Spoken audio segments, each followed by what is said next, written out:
வணக்கம் மக்களே. நேற்று பார்த்த கொய்யாக்காய் இருக்குல்ல, இன்றைக்கி அதை பறித்து அரிஞ்சு உப்பு போட்டு மிளகாய் பொடி போட்டு சாப்பிட்டோம். ரொம்ப சந்தோஷமாக இருந்தது. அது அந்த கொய்யா மரம் வச்சுட்டு ஒரு 4 வருஷம் இருக்கும். அதுக்கு முன்னாலேயே அது காய்க்க ஆரம்பிச்சிருச்சு. இந்த எள்ளு பொடின்னு சொல்லுவாங்க, போன் மீல், அதை வாங்கி போட்டோம்னா ஒரு கைப்பிடி போட்டோம்னா 3 கொய்யாக்காய் கிடைக்கும். ஏன்னா மண்ணில் சத்து இல்லைன்னு நினைக்கிறேன். ஆனாலும் இது போட்டு ஒரு 6 மாதத்துக்கு மேலே இருக்கும். அப்போ நிறைய காய் பிடிச்சிருக்குது. அதில் வந்து தோட்டத்துக்கு வர குருவிகள்லாம் பறிச்சது போக கொஞ்சத்தை வந்து நான் பத்திரப்படுத்தி கவர் போட்டு கட்டி வச்சுருந்தேன். ஏன்னா இவ்வளோ நல்ல கொய்யாக்காய் நம்ம வீட்டில் கிடைக்கும்போது நமக்கு சாப்பிட்றதுக்கு தானே ஆண்டவன் கொடுக்குறான். அதனால் இதை வந்து நம்ம பத்திரப்படுத்தணும் அப்படின்னு சொல்லிட்டு இதை பத்திரப்படுத்திருக்கேன். அது போக நாட்டு கொய்யா மரம் இருக்குது, அதில் கொஞ்சம் காய் பிடிச்சிருக்குது. அதெல்லாம் கிளி தின்னுக்கட்டும், பறவைகள் தின்னுக்கட்டும்னு விட்டுட்டேன். இதை வந்து நம்ம சாப்பிட்லாம் அப்படின்னு சொல்லிட்டு அரிஞ்சு உப்பும் மிளகாத்தூளும் போட்டு சாப்பிட்டோம்னா அடிப்பொலியாக இருக்கும், நமக்கு நல்லது. எப்போ வேணாலும் சாப்பிட்லாம், அது யாரும் சொல்லித்தர வேண்டிய அவசியம் இல்லை.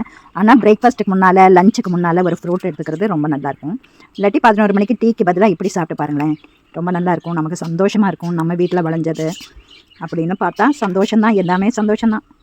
அப்புறம் என்ன மக்களே, கேரளாவில் வெயில் வந்து அடித்து பொழிக்குது. 2 மாதத்தில் விளைய வேண்டியது இப்போயே விளைஞ்சு நிற்க மாட்டிருக்கு நெல்லெல்லாம். அப்புறம் காற்று மட்டும் இருக்குது. அந்த காற்று இருக்கிறதுனால வெயிலை தாங்கிக்க முடியுது. தாங்க முடியாத வெயில், சூடு. வீட்டை விட்டு வெளியில் போகாதனால நமக்கு ஒன்றும் தெரில. வேலைக்கெல்லாம் போகிறவங்களுக்கு எப்படி இருக்கும் இந்த காலத்தில், இல்லை இவ்வளோ வெயிலில். அதனால் ஒரு இடையில ஒரு மழை பெய்யறதுக்காக வெயிலில் வேலை செய்கிறவங்களுக்காகவும் நம்ம பிரார்த்திக்கணும். வேலைக்கு போகிற நம்மளுடைய சகோதர சகோதரிகளுக்கு எல்லாருக்காகவும் பிரார்த்திக்கணும். அப்படி பிரார்த்திச்சா நமக்கும் நல்லது தான் கிடைக்கும். நன்றி, வணக்கம்.